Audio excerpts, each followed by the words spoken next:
예레미야 42장에서 44장까지 말씀입니다. 42장에서 44장까지는 이제 이스라엘 백성이 바벨론 포로로 끌려갔고 예루살렘에 남아있던 사람들의 그런 이야기가 이 부분에 기록되어 있습니다. 특별히 예레미야까지 포함된 그런 이야기입니다. 그리고 이제 45장부터 51장까지는 그보다 먼저 일어났던 일, 그러니까 한 20, 30년 전에 일어났던 여호야김 때 일어났던 사건을 기록하고 있고, 예레미야서의 마지막 장인 52장은 이제 전체 결론이라고 볼 수가 있습니다. 그래서 우리가 이 42장에서 44장 부분은 시간적으로 보면 예레미야의 최후의 모습이고 또 최후의 메시지들이라고 우리가 생각할 수가 있습니다.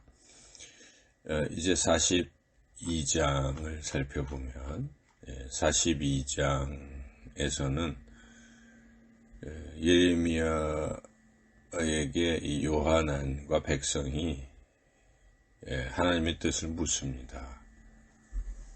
지금 백성들이 바벨론의 그 포로로 끌려가고 남아있는 자신들이 바벨론의 어떤 그런 공격을 피하기 위해서라도 이제 애굽으로 피신하는 게 좋지 않겠는가, 이런 생각을 가졌습니다.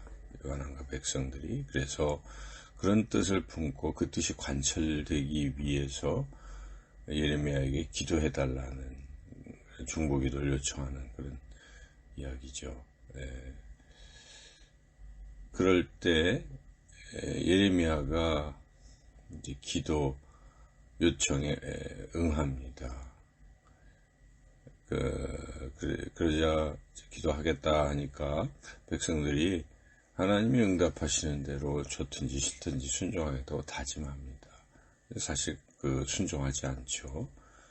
그래서 예레미야가 하나님께 기도하고 하나님의 뜻을 이제 백성들에게 전합니다. 떠나지 말라. 떠나지 아니하면 하나님께서 함께 하셔서 바벨론의 손에서 구원하실 것이다. 그러나 떠나면, 그래서 애굽으로 간다면 하나님께서 칼과 기근과 전염병을 모두 다 죽일 것이라고 그렇게 경고까지 합니다. 그럼에도 불구하고 그리고 하나님께서 불순종하는 그들, 그런데 요한과 백성은 이러한 예레미야에 전달하는 하나님의 말씀을 듣지 않고 불순종합니다. 그냥 떠나겠다는 거죠. 그럴 때 예레미야는 다시 그들의 잘못을 책망하고 그 불순종 때문에 결국 애굽에서 멸망될 것임을 재차 경고까지 합니다. 우리가 이 42장 말씀을 읽으면서 요한왕과 백성들이 비록 예레미야에게 중보기도를 요청했지만 그들이 요청할 때 하나님의 뜻을 받아들이고 그 뜻이 이루어지기 위해서 기도를 요청했다기보다는 자신들의 뜻이 이루어지기를 부탁하는 거죠. 그리고 처음부터 하나님의 뜻에는 순종할 생각조차 없었습니다. 하나님께서 가장 싫어하시는 부분이 이런 부분입니다. 하나님의 뜻을 구하는 것이 아니라 자기 뜻을 관철시키는 기도를 하나님 싫어하십니다. 그런데 오늘날 많은 그리스도인들이 자신의 뜻을 관철시키기 위해서 자신의 뜻을 앞세우며 기도하는 경우가 참 많습니다. 그리고 하나님의 응답이 자신의 뜻과 다르면 계속 고집합니다. 하나님의 뜻을 꺾고 자신의 뜻을 관철시키려고 그렇게 또 계속 부르짖어 기도합니다. 과연 하나님께서 이런 기도를 좋아하시겠습니까? 또 이런 기도에 응답해 주시겠습니까?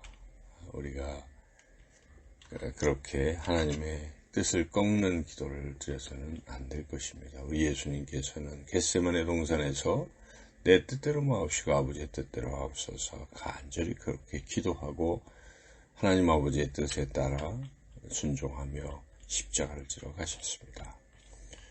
이제 43장 말씀은 계속 이어지는 말씀인데, 요란과 백성이 예레미야를 통해 주신 하나님 말씀에 불순종하고 실제로 애굽을 향해 갑니다. 그러면서 그것을 책망하는 예레미야를 이제 원망하지요. 그리고 예레미야가 하나님 말씀 전하지 않는다, 이렇게 모함까지 하며 자신들을 바벨론으로 붙잡아가기 위한 술책이라고 그렇게 모함합니다. 그리고 그들은 결국 하나님 말씀에 불순종해서 애굽의 다바넷을 향해 떠납니다. 그러면서 예레미야를 따르는 바룩도 강제로 끌고 갑니다. 그때 하나님께서 예레미야에게 말씀을 주시는데, 하나님께서 큰 돌을 바로 궁전 그 축대에 놓고 진흙으로 감춘 후에 요한왕과 백성에게 하나님의 심판을 선포하라고 하나님께서 예레미야에게 말씀하십니다. 그래서 예레미야가 그렇게 전합니다. 그런데 이스라엘 백성은 끝까지 하나님 말씀 듣지 않고 다시 애굽으로 돌아간 것이죠. 근데 애굽은 무슨 의미가 있습니까? 하나님께서 이스라엘 백성을 애굽에서 구원해 내셨는데 다시 그 애굽으로 돌아간다는 것은 옛날로 돌아가는 것이죠. 우리를 세상으로부터 벗어나게 하시고 하나님 나라 백성으로 불러주시고 그의 기이한 빛에 들어가게 해주셨는데, 새 사람이 되게 해주셨는데, 어둠에서 불러내서 하나님의 빛된 나라로 들어가게 해주셨는데, 악으로부터 벗어나서 선한 일을 하게 해주셨는데, 그런데 다시 옛날로 돌아가려 한다면 하나님이 얼마나 싫어하시겠습니까? 히브리 기자는 경고합니다.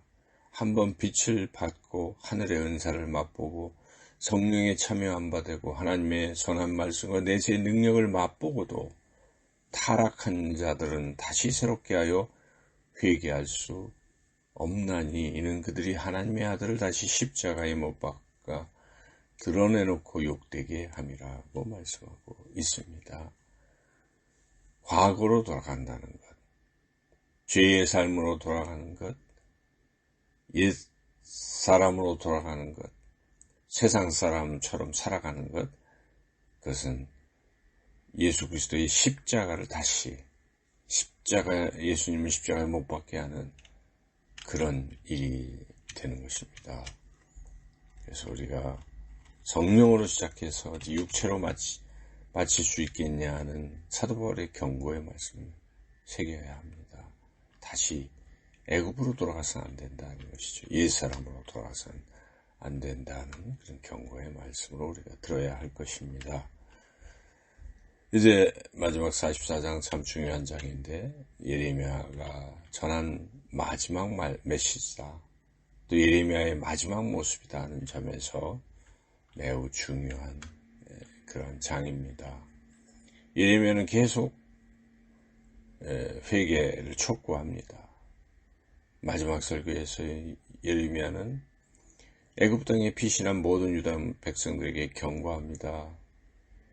그들이 멸망됐던, 예루살렘이 멸망됐던 그 이유를 다시 설명합니다. 우상 숭배했기 때문이며 하나님 말씀에 불순종했기 때문이라고 다시 한번 설명합니다. 그래서 그러한 죄 때문에 애굽으로 피신한 자들도 동일하게 하나님의 심판을 받게 될 것이다. 그러자 유다 백성들은 그 말씀을 듣기는커녕 도리어 우상 숭배를 해야 재난을 당하지 않을 것이라는 그러한 이야기를 합니다. 하나님이 아니라 하늘의 여왕을 섬겨야 되는데 하늘의 여왕을 섬기지 않았기 때문에 자신들이 어려움을 겪는다는 그런 소리를 합니다.